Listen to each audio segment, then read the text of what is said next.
Hey, what's up you guys, it's Connor, and today I'm going to be continuing my Truman Capote reading project and do my book review on The Grass Harp as well as A Tree of Night and Other Stories. The edition that I borrowed from the library had both combined together, so I'm just going to go through all of these short stories, do individual reviews on them, give you my rating for the whole thing, and be done. The first thing in this collection was The Grass Harp. This was originally published in 1951. It follows three misfits that all end up in a tree together, and then it just follows them as they're experiencing the town react to them fleeing to this tree. And it also talks about some of the background of all these characters as well.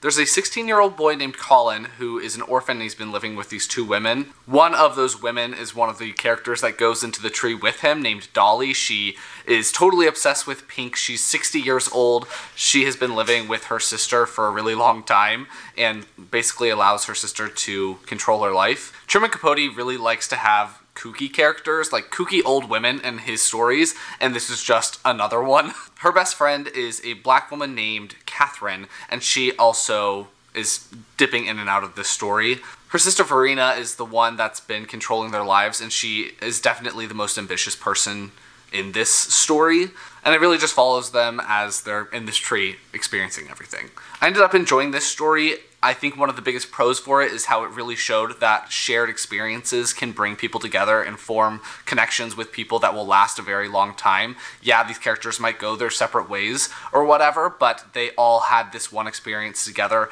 and that binds them together. I really liked this old judge that was involved and was supporting Dolly in what Dolly wanted to do. The main conflict was between Verena and Dolly basically having an opinion on what she wanted to do with certain information, and Verena had a differing opinion, and they didn't get along with that. And then there's also a character named Riley who I was appreciating in the story. I liked him and Colin's friendship, I guess. And the one thing though with this one was that the story basically gets hijacked by this woman who comes into a town with her brood of children, and then the story goes off on this huge tangent about this woman and what's happened with her life. I didn't really like that because I didn't really care about her. She pops into the story and then pops out of it, and she doesn't really have anything to do with anything that's really going on. So I thought that the story was solid, but it definitely got hijacked and went off on this huge tangent. The next story in there was Master Memory. This was originally published in 1949. This one follows a woman named Sylvia. She is a typist, and she's been struggling to make ends meet. She's been living with a couple, and she resents the couple. Like, she really doesn't like how her friend treats her. Her friend is trying to, I guess, kind of control her life, trying to tell Sylvia what she should be doing, and Sylvia doesn't like that. To make some money, she ends up going to this guy named Mr. Revercombe, and he is basically Master Misery, and she sells Revercombe her dreams, and she has to give him a new one each time. She ends up befriending an ex-clown, and then it just goes through them as they continuously give away their dreams and ambitions. I really enjoyed this story. This is probably one of my favorite of this collection, or these two collections, I guess, novella and collection.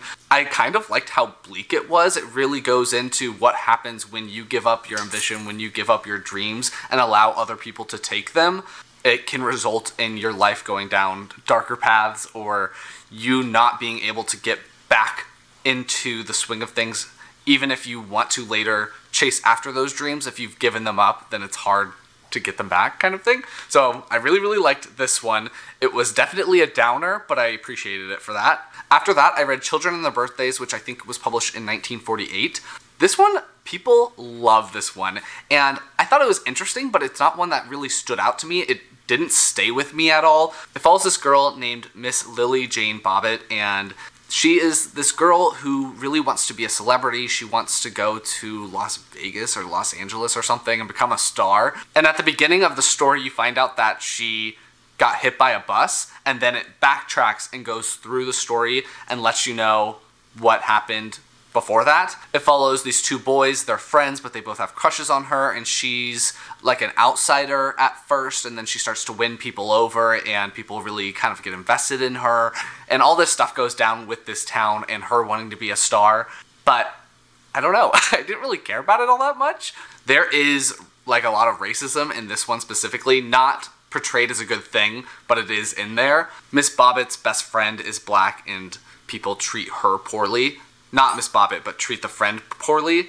So be aware of that if you're going in. That happens in a lot of Truman Capote's works, so just be aware that there is going to be racism in most of Truman Capote's stuff. Sometimes in his works it's not handled super well, but in this one specifically, I do think that it was.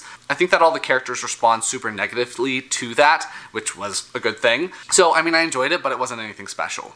After that was Shut a Final Door, which I think was published in 1947. Not exactly sure on that. I forgot to say that a lot of these take place in either New Orleans or New York City. This one takes place in New York City. It follows a guy named Walter, and he is the type of person that is always the victim. Nothing is ever his fault, and he is always having things done to him, and it's like very frustrating to read about. He's someone who definitely abuses his friendships, and he's just kind of a bad guy. And by admitting his faults, he thinks that it excuses his faults. Like the fact that he abuses his friends and the fact that he never takes any responsibility for anything that happens. He knows that he does that, and by admitting it, he thinks that it excuses his behavior, and that's not true. During the course of the story, he starts getting these calls from people, and I just really enjoyed this, like stalker calls. He is such an interesting character to read about. I think that the ending was a little lackluster, but I definitely enjoyed seeing Walter go from one position to another and how he really steps on people to get farther in life and how that doesn't work out for you all the time. So definitely enjoyed this one. I think that I enjoyed a lot of the more negative short stories in this collection than ones that ended more positively. I mean, not a lot of them end positively, but this one was one of the more bleak ones, and it had a bit of a ambiguous ending, and I really enjoyed it. I hate Walter, but he was fun to read about.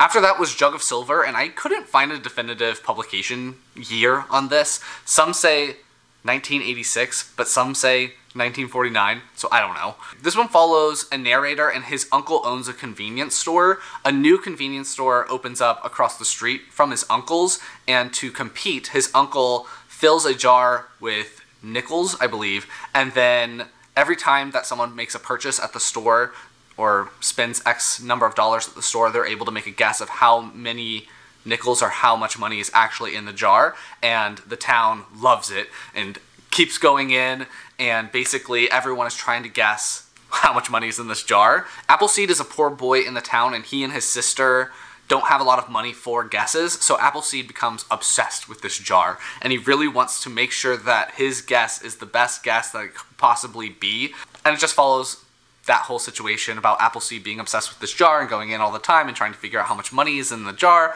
etc., etc. And I almost just spoiled something, but I don't want to spoil it for you.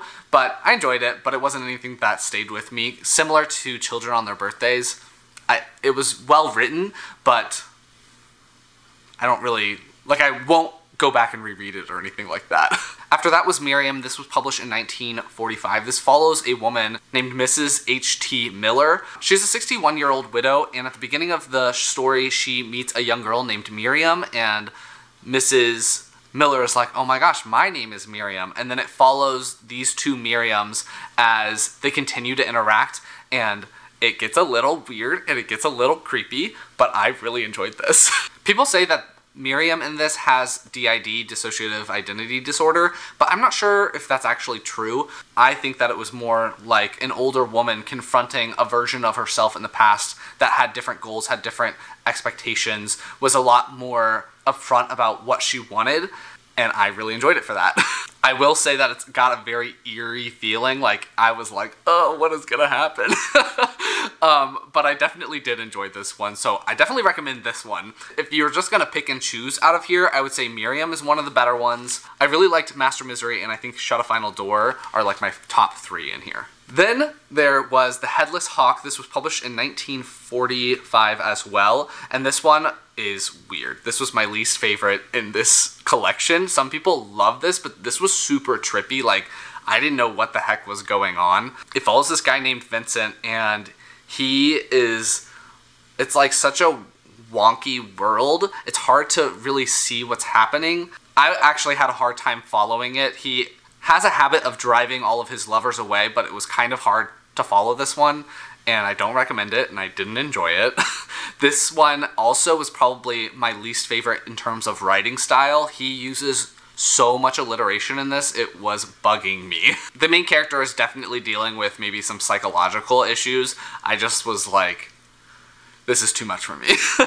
I then read My Side of the Matter, which was also published in 1945. The main character of this one marries a woman named Marge, and I'm not sure why they got married, but they end up moving away to Marge's aunt's home, and her aunts love her and absolutely hate the main character. And because the aunts hate him and have all these rules, a lot of tension starts to build, and then it builds and builds and builds until it, you know, explodes, and there's domestic violence and stuff like that. In this one, the narrator, I felt like, had some similarities to Truman Capote, because Truman Capote really was vocal about how he wasn't traditionally educated, or at least that has popped up in multiple of his stories. Like, a lot of the characters that are main characters or our narrators are not traditionally educated. They all are self-educated. So I think that's interesting that that pops up a lot. Snakes not being traditionally educated and being an outcast are like the three things that Truman Capote writes about a lot. I thought that this one was interesting to read. It definitely had the most informal writing style. The narrator has a very chatty way of delivering the story. He's like, let me tell you what's going on. It's like he's sitting there and actually telling you the story. And you know that he's super biased because he obviously hates Marge's aunts and it causes problems. I enjoyed this one, but it's another one that I wouldn't end up going back and rereading like I would for some of these other ones. And the last short story in this collection was A Tree of Night, and I didn't find an exact publication year for this either, because a lot of these were published in collections and then also published on their own, so it's hard to keep track. This one follows a girl named Kay. She's on a train, and she is originally from New Orleans, and she is going back to school in Atlanta. She ends up sitting next to this creepy man and this woman that's with him, and she finds out that they are a bit of a attraction, I guess. They put on this show wherever they go and get money for it. This one is another one that's very, like, kind of weird and trippy and, like, uncomfortable. The man is described as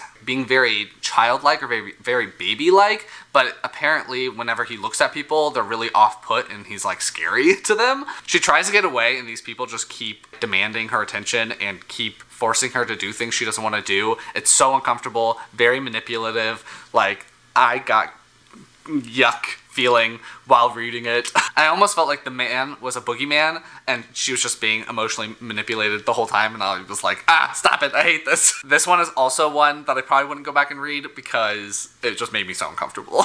So that is The Grass Harp, as well as all of the short stories in A Tree of Night and Other Stories. I ran through all of them. Hopefully I can edit this video down. Again, I would say that my three favorite ones are Miriam, Shut a Final Door, and Master Misery, and my least favorite was definitely The Headless Hawk. For Truman Capote as a whole, I think that he has a very good writing style. He's able to get the emotions across that he wants to. Like, I think I was supposed to feel super uncomfortable while reading Tree of Night. I think I was supposed to be super confused and not know really what was going on in The Headless Hawk. And in some of the really downer ones, I felt those things. And so I think that he's very good at getting that across. I think that he also has a lot of similar characters that he writes over and over again. He definitely writes that young boy in like a country setting a lot and pairs them with old kooky people. And then after reading Breakfast at Tiffany's, I think that there is a lot of similarities between some of these characters and others. So I enjoyed reading all of these because I am trying to read all of Truman Capote's works, or at least all the ones that I can get my hands on, and kind of dive into a lot of the things that he likes to write about, because he definitely has a few things that he goes to over and over again. But it's not one where I enjoyed all of the stories. I don't think in any short story collection you're going to absolutely love everything that's in there. So I enjoyed some a lot, and I would recommend going and reading those, but some I was like,